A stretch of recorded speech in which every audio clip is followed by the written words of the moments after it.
Hello everyone, I am the Chair is MK, and this is the table. Welcome back. Today we're doing another deck tech. Today is going to be a tokens deck, but as you can see by the stack of tokens that we have here, it's quite a bit. We're going to have Soundwave Sonic Spy. He is a 5/4 for 4 Esper, so white, blue, black. We have a 3-color deck today. He is a legendary artifact creature robot. Whenever one or more creature tokens you control do common damage to a player, exile target instant sorcery card with mana value equal to the damage dealt from their graveyard. Copy it. You may cast the copy without paying its mana cost. If you do, convert Soundwave. On the other side we have here is when you cast a spell with an odd mana value, convert Soundwave. If you do, create a Ravage, a legendary 3/3 black robot artifact creature token menace and death touch. When you cast the even spell, you create Laserbeak, a legendary 2/2 blue robot artifact creature token flying in hexproof. So as you see, we are doing the token deck strategy today, and we actually do have quite a bit to go through, so let's begin. We start off with a Planeswalker. It is Basriket. He is a white 1, 3 loyalty. His +1 is put a +1/+1 counter up to one target creature. He gains indestructible until a turn. Very solid. His -2 is whenever one or more non-token creatures attack this turn, create that many 1/1 white soldier creature tokens that are tapped and attacking. Very solid. Then his -6 is you get an emblem with at the beginning of combat on your turn, create a 1/1 white soldier creature token, then put a +1/+1 counter on each creature you control. He's quite a solid card, if I do say so myself. Now for the creatures, we actually have quite a bit of creatures to go through. We currently have 1, 2, 3, 4, 5, 6, 7, 8, 9, 10, 11, 12, 13, 14, 15, 16, 17, 18, 19, 20, 21, 22, 23, 24, 25, 26, 27, 28 creatures. Granted, we have yet to hit the 30 mark on creatures, I've noticed. But that is a tale for another video. First off, we have Chasm Skulker, a 1/1 for 3 Spirit Horror. When you draw a card, put a +1/+1 counter on him. Doesn't seem too bad. When he dies, put X 1/1 blue squid creature tokens on the battlefield with Island Walk onto the battle. I said on the battlefield twice, for note at me. Where X is the number of +1/+1 counters on Chasm Skulker. This was designed by Mike Newman, which I believe is a world champion. Very solid card. And this deck actually does draw cards quite a bit, so that they can make a lot of tokens with this. As you can see, it's Esper tokens. There's somewhat spell sling due to Soundwave's ability, but it's mostly Esper tokens with draw card and some counter synergy. And a lot of life gain. Because I tend to put life gain in most of my white decks. Usually, sometimes I don't. Boss's Chauffeur, a 0/0 for 5. And just a battlefield with the number of +1/+1 counters equal up to 1 plus the number of other creatures you control on the battlefield. So if you have no other creatures, he enters as a 1/1. Alliance. When another creature enters the battlefield under your control, put a +1/+1 counter on Boss's Chauffeur. Whenever he dies, create a 1/1 green and white citizen creature token for each 1/1 counter on him. He can become a big body when you have a lot of tokens, and he can create a lot of tokens when he dies. Keeper of the Accord. He is a 3/4 for 4. At the beginning of each opponent's end step, if that player controls more creatures than you, create a 1/1 white soldier token. At the beginning of each opponent's end step, if that player controls more lands than you, search your library for basic planes, put on the battlefield, tap, and shuffle. Very good catch-up card, and very good for keeping your boy stood up. Banshee of the Dread Choir, a 4/4 for 5, 2 black. Myriad. That's a neat little word, isn't it? Myriad. When this creature attacks, for each opponent other than the defending player, you create a token copy. of the creature that's tapped and attacking that player or a planeswalker he or she controls. Exile the tokens at the end of combat. When a Banshee of the Dread Choir does common damage to a player, that player discards a card. So this attacks, you make 2 more. If there's 4 opponents. And if they all hit, it's 1 less card for each opponent, which is very good for us. Oh, I just dropped everything! Ah! I'm dropping things! I'm very sorry on that. I'm keeping that in because I think it's funny. Daxos Amelitus, a 2/2 for 3. This is a card that sneakily won me a game with this deck, as it's funny. He can be blocked by creatures with power 3 or greater. That's the reason why.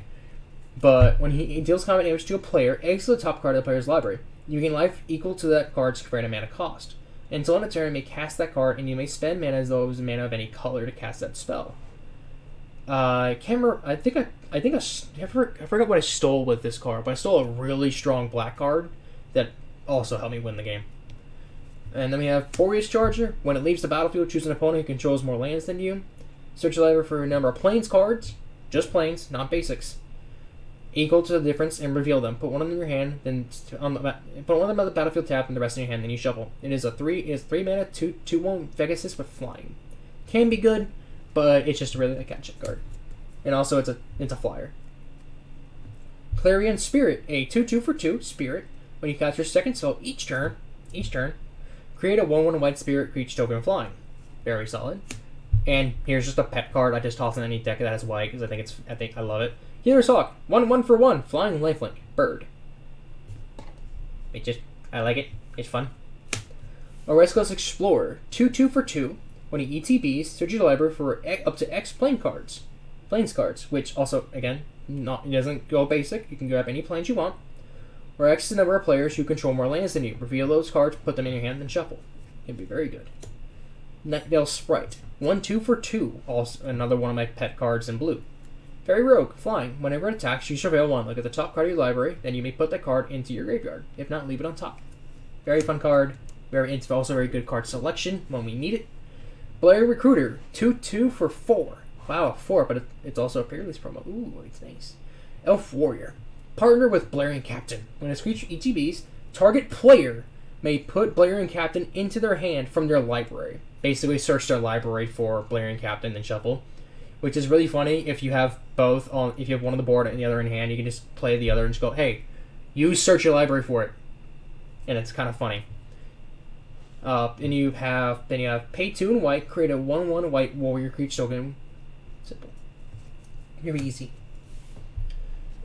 It's a token generator. That's what it is. That's what it's for. Felisa Fang of Silver Quill, a 3/2 for 4, flying vampire wizard with mentor. Mentor is a fun mechanic. Whenever this creature attacks, put a +1/+1 counter on target attacking creature with lesser power. This first mechanic appeared in Guilds of Ravnica for the Boros Guild, and it's kind of just floated around to other stuff. When a non-token creature you control dies, if it had counters on it, create any counter, any form of counter.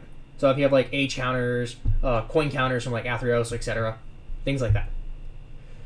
When you create X tapped 2/1 white and black inkling creature tokens with flying, where X is the number of counters it had on it. So if it has 4 counters, it dies. You create 4 2/1. 2/1s are flying. Tap sadly. Then we have one of the big boys in the deck, Ancient Gold Dragon. It is at 7/10 for 7, flying. When it deals combat damage to a player, roll a d20. Create a number of 1/1 blue fairy dragon creature tokens of flying equal to the result. So it hits. Roll a 20. Oh, I got a 10. So I make 10 1/1s with flying. Nice. Very nice. Very good card. All the Ancient Dragons are good, except for the green one. It just gets 2 creatures to get X +1/+1 counters, and that's not really good, in my opinion. It's the weakest of the 5. They're all still good cards, but it's just the weakest of the 5, in my opinion. Company Commander, a 2/4 for 4. This is from one of the Warhammer precommons. Command Section. When it ETBs, create a number of 1/1 white soldier creature tokens equal to the number of opponents you have. Bring it down. Whenever this creature attacks, creatures you control gain Death Touch until end of turn. It forces your opponents to not block. Very fun. Teysa Karlov, one of the few token assisters. Well, token lord effect style cards. She is a 2/4 for 4. White black, just like Company Commander, like Felisa, etc. If a creature dying causes a triggered ability of a permanent you control to trigger that ability an additional time. There is quite a number of death effects in this deck, so this does work with it. And creature tokens you control have vigilance and flying. So all of our non-flyers can fly, and all of our tokens have lifelink. Very nice. Very nice. Nadir's Nightblade, 1/3 for 3, Elf Warrior. And it's black, by the way. Whenever a token you control leaves the battlefield, each opponent loses life and you gain a life. Tokens dying. Triggers this, which also triggers Teysa, because this is leaving the battlefield / dying. Because if it dies and this is leaving the battlefield, it still technically counts. Very fun. Very nasty. Penny Brax, Zoologist. 3/2 for 4. Convoke. Your creatures can help cast this spell. Each creature you tap while casting the spell pays for 1 or 1 mana of that spell's creature's color. So I can tap to use Nightblade for 1 or 1 black. Counter for 1 or 1 black. At the beginning of each end step, if you create a token this turn, draw a card. He's very good. There's a reason why he was going for like $30 to $40 when the precons came out of New Capenna. Now he's gone down to like 15, which is quite nice actually. I really enjoy how he's going down. The hype for him is slowly dying. Same with Smuggler's Share, actually. That card was overhyped, and it's actually not as good as people believed. It's a pseudo catch-up card, and it's not super great at it either.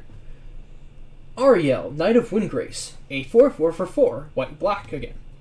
Very few, as you know, very few blue creatures in this deck. Human Knight, Vigilance, pay 2 and a white, tap, create a 2/2 white knight creature token with Vigilance. Then you pay black, tap up to X untapped knights you control, destroy a target creature with power X or less. She's just here because she can make tokens, and if we have a ton of knights, then we can just kill something. But the second ability likely won't happen. But never know. Very good in a night deck though. Very good.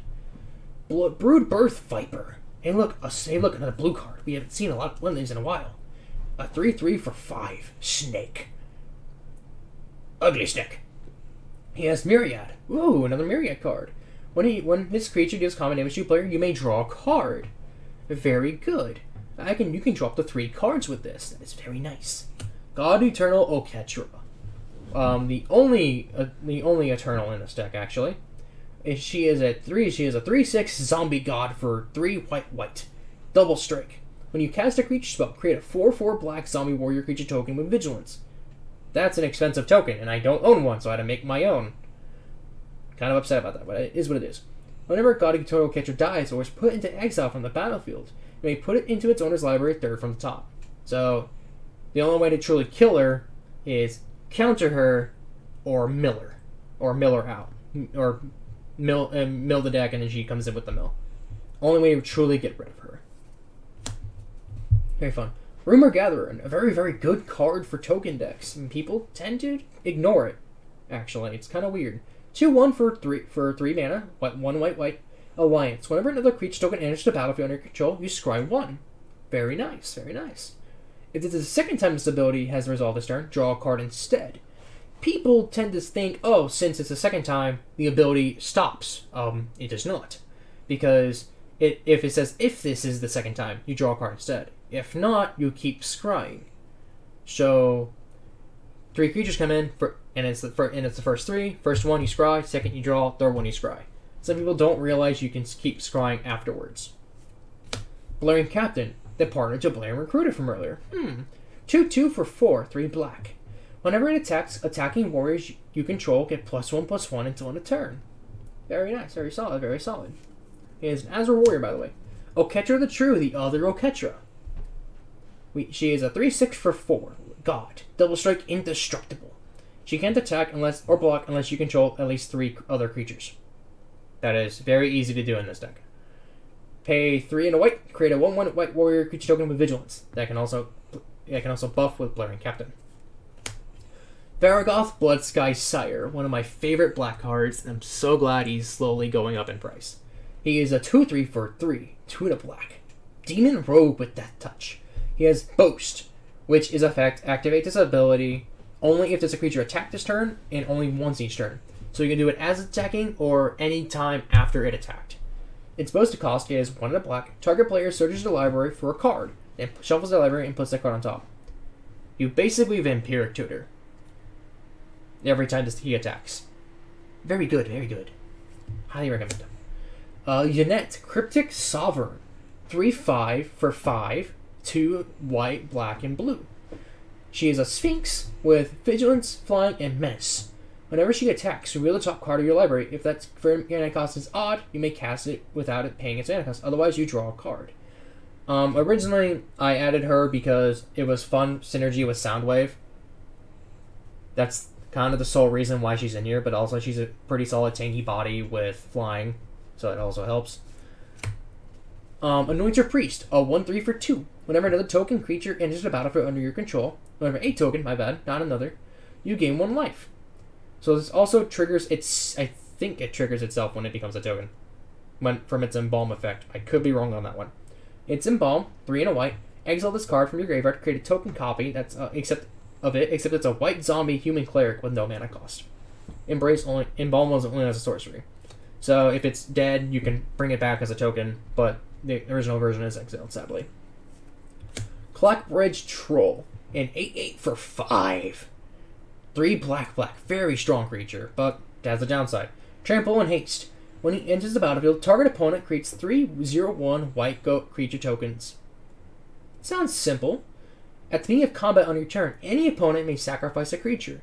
If a player does, tap Clockbridge Troll. You gain 3 life and you draw a card. So, despite its downside, you still get an upside, even if they activate sacrifice a creature. Because no matter what, they're losing a creature, you're gaining life, and you're also drawing a card in the process. Even Wind Guide, our final creature of the deck. It is a 2/3 for 4 white, 2 white blue, flying vigilance bird warrior. We have a second bird, if not our third bird. Creature tokens you control flying and vigilance. Now we can give our tokens vigilance. That's very nice. It also has Embalm for 4 and Azorius, which is white blue. So white zombie bird warrior with no mana. That's a 2/3. That also has flying and vigilance. Well, it has it anyway, but you get the idea. We can come back, which is nice. We like that. We like that as a token. Now for enchantments, we have 6 enchantments to go through. Our first one is Felidar Sovereign, a 4-mana enchantment with landfall. When a land enters the battlefield under your control, you choose 1. Create a 2/2 white cat beast token, or put a +1/+1 counter on each creature you control. Those creatures gain vigilance on a turn. Either increase your board state, increase the size, or buff them up and make them they can stay and block for later. Which is both is good options. Dawn of Hope, a 2-mana enchantment. Whenever you gain life, you may pay 2. If you do, you draw a card. It's very good. And you can pay 3 and 1 to create a 1/1 white soldier token with lifelink. It's very nice. It feels itself. Bastion of Remembrance. Remember when I was talking about Teysa earlier? This also triggers off of her. 2 and a black enchantment, like as these have been. When it ever enters the battlefield, create a 1/1 white human soldier token. It's not too bad. Just makes a 1/1 body. However, whenever a creature you control dies, each opponent loses a life and you gain a life. Very good. Very good. So, tokens die. 6 tokens died. Bastion of Remembrance triggers. Teysa doubles that, so that's 12 instead of 6. And Nadir's Nightblade also adds another 6, if not an additional 6 from its own trigger. Trigger doubling from Teysa, if it doubles from Teysa. So, it's at minimum 18 life removed from everybody, and you just gain 18. Can potentially kill someone in that process. A Johnny's Welcome, one of my favorite enchantments. A single white, whenever a creature enters the battlefield under your control, you gain a life. Very nice. It's an Anointer Priest, but any creature. It's basically a Soul Warden is what it is. Anointed Procession, probably the most expensive card in this deck. 3 and a white. If an effect would create 1 or more tokens under your control, it creates twice that many of those tokens instead. I own this because I watched the guy open it and I traded for it immediately. That's the sole reason that's in the deck. If it wasn't, this would have been a recommendation. Simple. Arcana's Mission, one of my favorite blue enchantments, actually. 2 blue. Whenever a creature you control deals common damage to a player, you may draw a card. And you can cycle it for 2 if you don't need it. Very good card. Very, very good card. Now we have our artifacts. Separate these real quick. Oh, I got them exactly nice. We have 1, 2, 3, 4, 5, 6, 7, 8, 9 artifacts. We have a Soul Ring. Pay 1, tap for 2. Nice. Orzhov Signet. And Dimir Signet. And Azorius Signet. We have all 3 of these signets for our colors. Which they tap for their specific guilds. Specifically, white blue for Azorius, blue black for Dimir, and white black for Orzhov. Skull Clamp. 1 mana in art equipment. Equip for 1. Equip creature gets +1, -1. Whenever a quick creature dies, draw 2 cards. We make a lot of 1/1 tokens. Equip, draw 2 cards. Very easy, very simple. If I sound like redundant and I'm kind of like, oh yeah, sarcastic when about it, it's such a good way to draw cards in a token deck, especially. Dark Stealing It, 3 mana artifact, indestructible, add 1 mana of any color. It's basically a mana loaf with indestructible. Simple. Bontu's Monument, 3 mana, Black creature spells you cast cost 1 less. Whenever you cast a creature spell, each opponent loses a life and you gain a life. Very nice. Book Nerd's Everfull Purse. A little token generation that gets doubled from our lovely Anointed Procession, because it's any token, it doesn't say creature token. Oh, I did not hit the guide, my bad. You pay 2 to play it, and pay 1, tap it, roll a d4. Create a number of treasure tokens equal to the result. Then the player on your right gains control of Book Nerd's Everfull Purse. Very fun, and a fun little politics card. Oh, Catcher's Monument. What creature spells you cast 1 less to cast? Whenever you cast a creature spell, create a 1/1 white warrior creature token with vigilance. Very nice. Very nice. You got the sorceries. I got them all except for 1. Okay. We have 1, 2, 3, 4, 5, 6, 7, 8, 9, 10, 11 sorceries here. We got Battle Screech. A white in 2 sorcery. Create 2 1/1 white birds, creature tokens with flying and flashback cost, which you can cast from the graveyard for its flashback cost. Tap 3 untapped white creature tokens, so you can make up to 4 creatures in a turn with it. Captain's Call. 3 and a white. Create 3 1/1 white soldier tokens. Simple. Clowning Around. The only Unfinity card in this deck. The only one of the few ones I own, actually. 1 and a white. Create 2 white 1/1 white clown robot artifact creature tokens. Then roll a 6-sided die. The result is equal to or less than the number of robots you control. Create a 1/1 white clown robot. So, Soundwave's a robot. The tokens he makes are robots. And if we have Anointed Procession out, this doubles that. This gets doubled, so instead of 2, it becomes 4.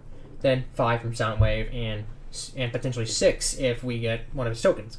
So no matter what, we can have a pretty good likelihood of getting that extra robot. Our light reinforcements. 3 and a white. My bad. Put 2 white knight ally tokens on the battlefield. Simple enough. Tragic Arrogance, one of the 3 board wipes in the deck. 3 white. For each player, you choose from among the permanents that player controls an artifact, a creature, an enchantment, and a planeswalker. Then each player sacrifices all other non-land permanents he or she controls. Some people don't realize that, this is all one effect. So if you want to respond, you have to respond before choosing starts. And also, choosing gets through Shroud and Protection because it's not targeting. Some people don't realize that.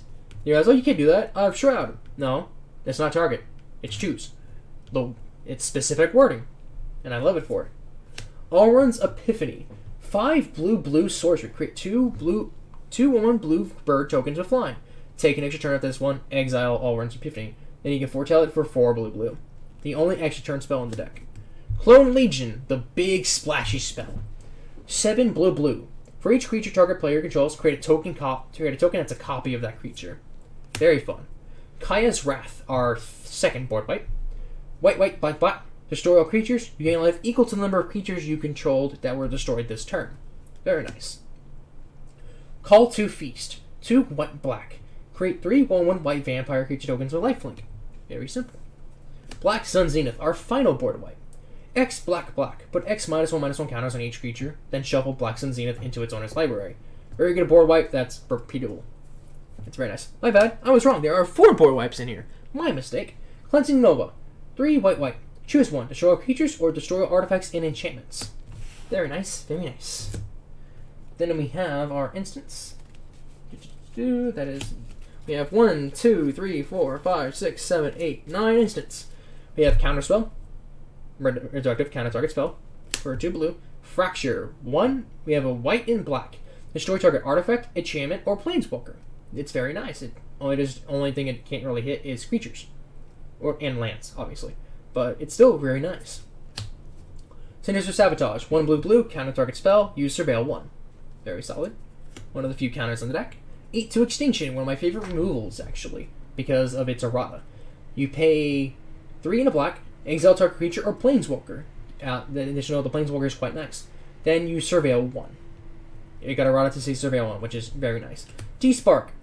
White and black. Exile target permanent with mana value 4 or greater. Very good removal. Very strong removal. Void Rend. Esper. White, blue, black. This spell can be countered. Destroy target non-land permanent. Very good removal. And you can't be countered, so you don't have to worry about it having to...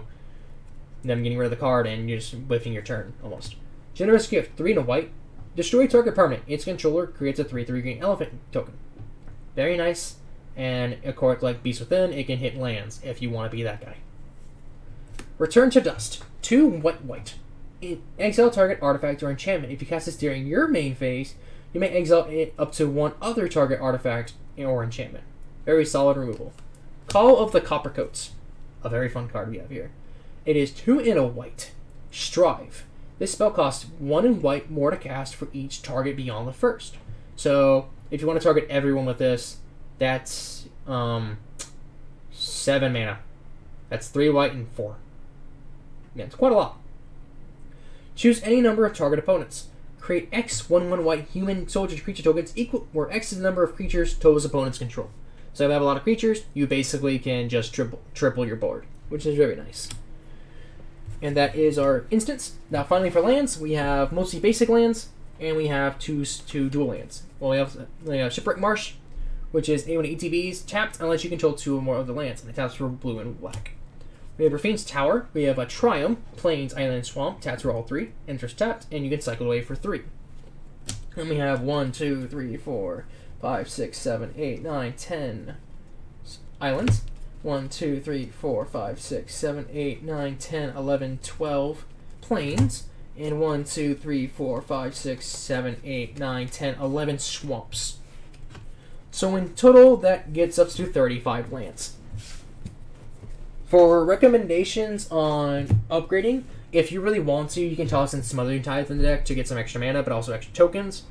You could toss in, if you really want to, Halo Fountain to try and get that alt win con.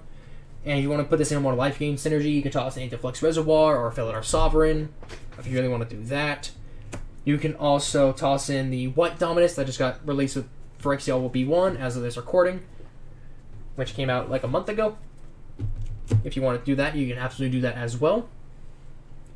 And there are other token doublers and some other things that I might be missing. But if you have any other opinions, please leave a comment on saying we can have a little discussion on what to take out and what to add in this deck if you wish. The deck list will be in the description. And if you like this video, please leave a like. And if you enjoy my content, please subscribe.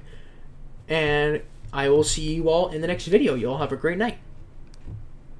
Oh, and as of recording, this deck is $149.31. Thank you and have a good day.